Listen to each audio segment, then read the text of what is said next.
should have at least found a different day to launch this wine. It really is a bit off, isn't it, what she's done?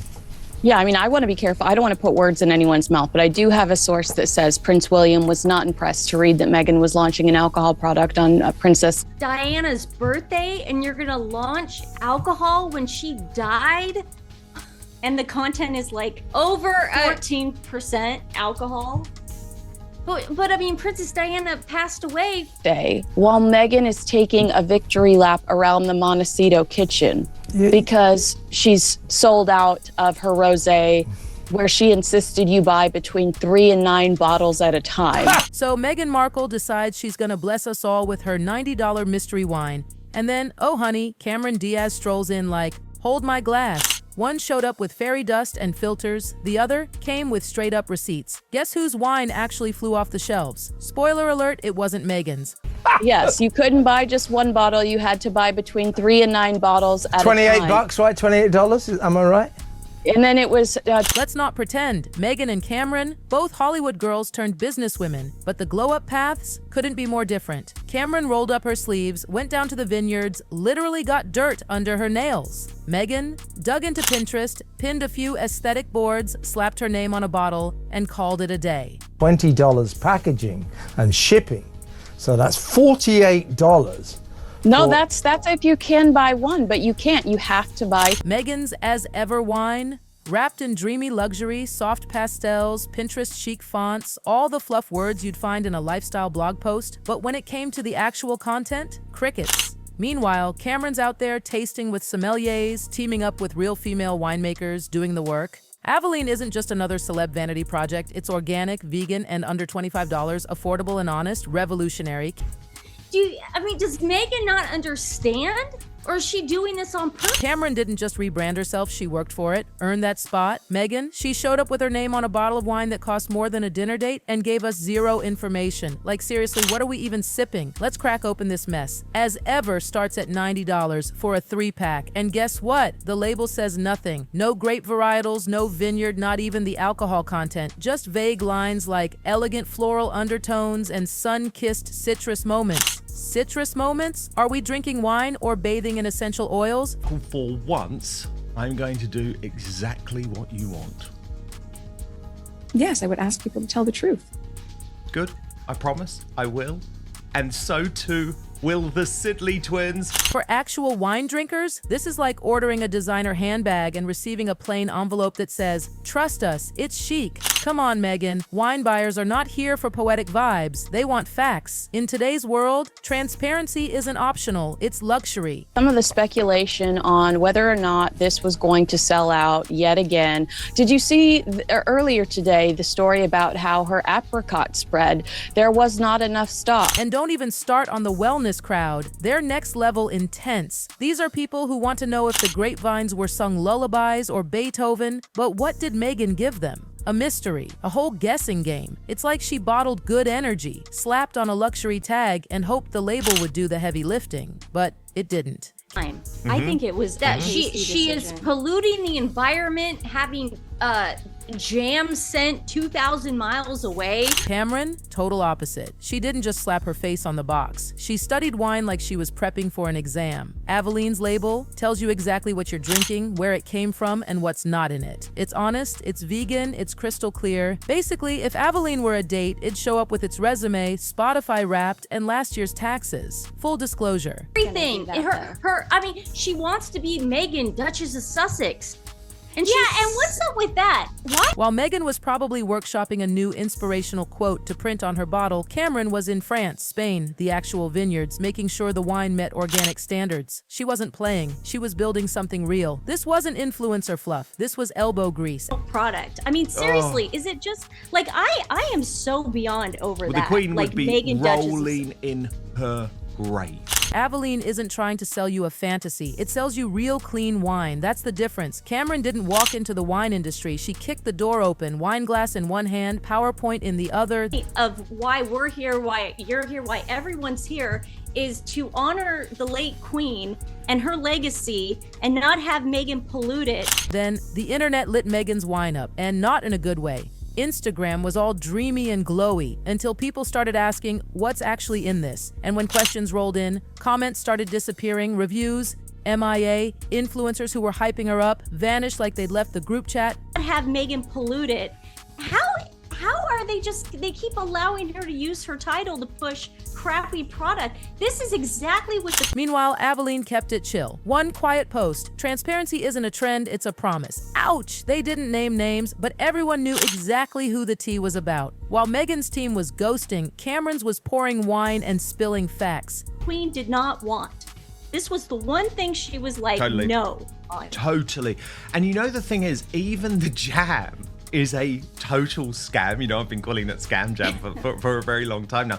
But because finally, after this massive search, it was discovered that her jam is actually made in a factory 2,000 miles from Montecito. 2,000! That was the beginning of the end for Meghan's glossy campaign. What should have been her glow-up moment turned into a full-on PR disaster. The Duchess, who lectured the world on authenticity, couldn't even say what was in her own wine. The backlash? Swift, loud, and honestly, deliciously ironic. Day on which Princess Di, if she was still alive, Princess Diana, would have been 64. This is her 64th birthday. A lot of people have said, well, you know, should Meghan be releasing... Then, to top it all off, Meghan dropped her wine brand on July 1st. Yes, Princess Diana's birthday, the same Diana she constantly references as her inspiration, so dropping an alcohol product on her day? Not exactly the tribute fans were expecting. People have said, well, you know, should Meghan be releasing a range of alcohol on this special Princess Diana Day, because of course Princess Diana was effectively killed by a drunken driver. Critics were savage. Tasteless, they said. Royal fans called it tone deaf. And Twitter had a buffet. One user even joked, from tiaras to tannins. But behind the sarcasm was one brutal question. Why turn a beloved humanitarian's birthday into a product launch? But we are hearing that Prince William is absolutely furious about this. He's absolutely enraged by what Meghan has done. Whether it was a mistake or a badly planned PR move, it wiped out any goodwill she might have had. Instead of starting a wellness wave, she cannonballed straight into controversy. It was like raising a toast to someone's legacy, with boxed wine and forgetting the corkscrew. And where are the metrics? Where are the 100%. metrics? 100%, because the only metric she has actually released was to InStyle saying that they had increased production by 50%, but unless you know the initial number, it's totally meaningless. And I have seen some metrics actually showing that not that many people are actually visiting the website. As the storm brewed, the wine industry insiders, they started whispering. One distributor told Page 6 that Meghan's wine wasn't even from premium vineyards. Nope. Allegedly, it was mass-produced. Basically, hotel minibar filler. That $30 bottle might have just been party punch in a pretty outfit. You know the initial number, it's totally meaningless. And I have seen some metrics actually showing that not that many people are actually visiting the website. And get this. Meghan was apparently looking for a CEO before she'd even finalized the wine formula. That's like hiring a wedding planner without a groom. It screamed, "We'll wing it." And guess what? People noticed. The website, right? The As Ever website.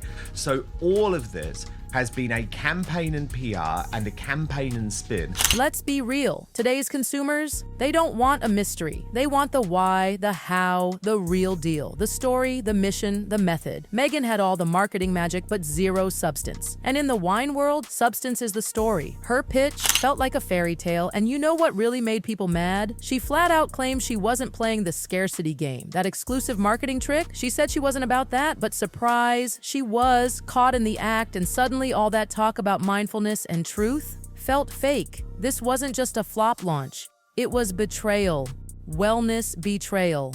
Meghan built her whole brand on being authentic, mindful, empowering, always calling out the media for being dishonest. And then this happens? When it was her turn to be honest, she ghosted. You though, that like, this is just like everything she's using. It's like, it's all cheap and tacky product stuff. Like it's the type of stuff used like for the Yellowstone. I think the wine is used for the Yellowstone TV series wine.